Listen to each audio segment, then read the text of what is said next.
Hi అండి. మనమైతే ఇప్పుడు సూపర్ డూపర్ బంపర్ హిట్ ఎంతో మీ అందరికీ తెలిసిన చాలా సులభ శైలిలో చేసే ఒక మంచి రెసిపీ చేయబోతున్నాం. దానికోసం కొంచెం బాండి గిన్నెలో నూనె వేసామండి. మీరైనా ఒక వెడల్పాటి గిన్నెలో నూనె అంటే నెయ్యి వేశాను. నూనె ఉంటే నూనె వేసుకోండి, నెయ్యి ఉంటే నెయ్యి వేసుకోండి. 3 స్పూన్ల నెయ్యి, 2 స్పూన్లేమో మామూలు నెయ్యి, ఒక్క స్పూను ఆవు నెయ్యి వేశాను.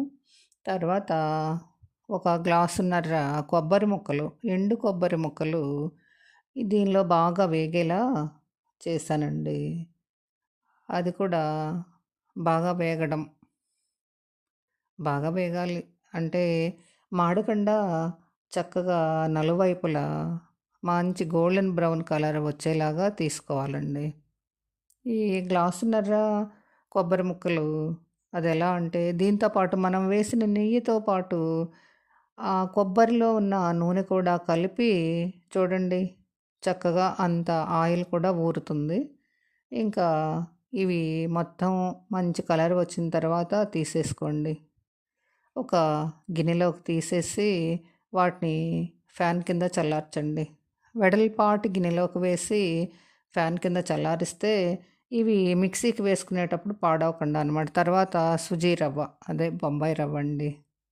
ఇది కూడా గ్లాసున్నర, గ్లాసున్నర కొబ్బరి ముక్కలు, గ్లాసున్నర బొంబాయి రవ్వ వేసి ఇందాక నెయ్యి ఉంది కదా, అదే నేతిలో ఈ కొబ్బరి వేయించిన నేతిలోనే మా ఈ రవ్వ కూడా వేపేసేయండి ఫ్రెండ్స్. చక్కగా వేపేసి దీనికి ఇంకా మనం చూడండి ఏమాత్రం అడుగు పట్టకుండా తిప్పటం అన్నమాట. కంప్లీట్‌గా అడుగు పట్టకుండా తిప్పి చూడండి అలా గరిటెతో పైకి తీసి కొంచెం చూస్తే మీకు అర్థమవుతది. అడుగు అంటిందా లేదా అన్నది మధ్యలో అంటుతుందన్నమాట ఇది. ఇంకా తర్వాత ఇది కూడా ఒక గిన్నెలోకి తీసేసి అది కూడా కాసేపు ఆరబెట్టేసేయండి. అలా చూడండి అడుగంటే మూమెంట్‌లో తీసేసాననమాట నేను. అది మంచి బ్రౌన్ కలర్‌లో వస్తే బానే ఉంటుంది గానీ అడుగంటనియొద్దు. గ్లాస్‌కి గ్లాసున్నర పంచదార పోసేసాను. మిక్సీకి వేయడం.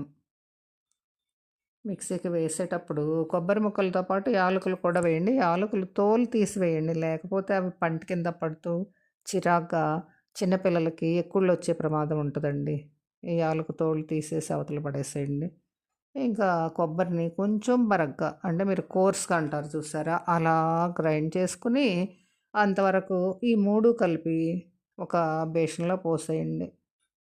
ఇంకా దాన్ని గరిటెతో మొత్తం కలిగి తిప్పేయండి. ఎందుకంటే కాస్త వేడిగా ఉందనుకోండి, చేయి పెడితే మరి కొంచెం కాలే అవకాశం ఉంటుంది కాబట్టి దాన్ని అలా ఇలా చక్కగా కలిపేసేయండి. కలిపిన తర్వాత దీనిలో కూడా పాలు పోసి చేస్తారండి. పాలు పోస్తే నిలవుండదు. వేడి పాలు వద్దు, వేడి నీళ్ళు వద్దు. చక్కగా దాన్ని ఏమాత్రం ఉండలేకుండా ఫస్ట్ అలా కలిపేసుకుని చల్లటి నీళ్ళేనండి ఇవి. మామూలు నీటితో దానిలో పోసేసి ఉండలు చుట్టుకోండి. ఒక 5, 6 రోజుల పాటు బయటున్నా ఎలాంటి స్మెల్ గానీ, ఎలాంటి తేడా గానీ రాదండి. అంతకన్నా ఎక్కువ రోజులు ఉండాలనుకోండి, ముందే మీరు నిర్ణయించుకోండి. ఎన్ని ఉండలు బయట ఉంచుకోవాలి, ఎన్ని ఉండలు ఫ్రిడ్జ్‌లో పెట్టుకోవాలని. కొన్ని ఫ్రిడ్జ్‌లో పెట్టండి. ఇంకోటేంటంటే, ఇవి ఈజీ అయిన మార్గం ఇంకోటుంది. ఫస్టే మనం ఒక కేజీకి కొబ్బరి, కేజీ రవ్వ కలిపి మిక్స్ చేసుకొని పెట్టుకోవచ్చనమాట పంచదారతో సహా. రెడీమేడ్‌గా అప్పటికప్పుడే ఆ ఫుడ్ ప్రిపేర్ చేసుకోవచ్చండి. అలా కూడా బావుంటుంది. చాలా బావుంటదనమాట. అలా అయినా ప్రిపేర్ చేయండి ఫ్రెండ్స్. చూడండి. చూడండి, చేయండి, చూసి తిని నాకు చెప్పండి. ఓకేనా ఫ్రెండ్స్? ఓకే. Bye friends. చూడండి లడ్లు ధన ధన అలా చుట్టేయడమే. చూడండి ఎంత బాగా వస్తుందో.